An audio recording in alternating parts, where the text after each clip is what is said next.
Hello বন্ধুরা, welcome back to my channel Ranu's kitchen হাবে আপনাদের স্বাগত। আজকে আমরা করব কুমড়োর ঘন্ট মাছের মাথা দিয়ে। তো এই তরকারিটা আমরা কিভাবে রান্না করছি পুরো প্রণালীটা আপনাদের সাথে শেয়ার করছি। চলুন দেখে নেওয়া যাক। তেল গরম হয়ে গেছে, এরপর আমরা কাঁচা লঙ্কা, তেজপাতা, কালো সরিষার ফোড়ন, জিরে ফোড়ন আর গোটা গরম মশলা সব একসাথে কড়াই দিয়ে দেবো। ভালো করে এটা খুন্তির সাহায্যে নেড়ে নেব। এরপর তেলে রসুন কুচি আর পেঁয়াজ কুচিটা দিয়ে দেব।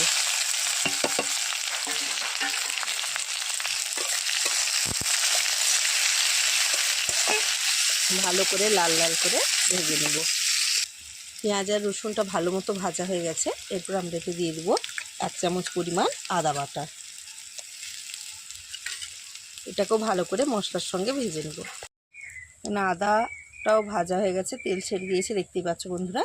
এরপর আগের থেকে হলুদ আর লঙ্কা গুঁড়ো ভিজিয়ে রেখেছিলাম একটা বাটিতে, সেটাকে ভালো করে আঙুলের সাহায্যে ঘুঁটে নিয়ে সেটা আমি দিয়ে দেবো এতে।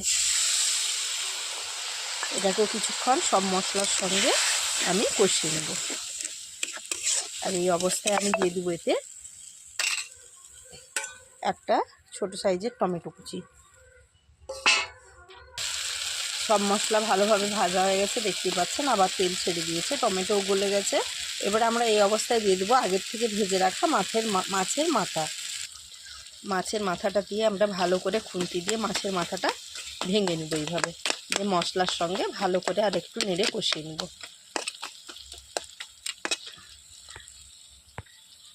এবার আমরা আগের থেকে কেটে রেখেছিলাম যে কুমড়ো, আলু, বিনস আর মটরশুঁটি, এগুলো সব ভেজে রাখা মশলাতে দিয়ে দেবো।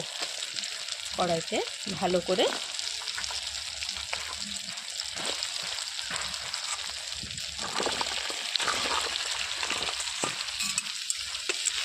মশলার সঙ্গে ভালো করে উল্টে পাল্টে মাখিয়ে নিয়ে হালকা আঁচে সেদ্ধ হতে দেবো।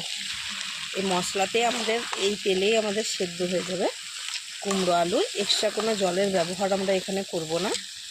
আগুনটা একটু কম দিতে হবে, অল্প অল্প। একটা ঢাকনা দিয়ে দেবো। ঢাকা দেওয়ার আগে আমরা এখানে স্বাদ মতো লবণ দিয়ে দেব।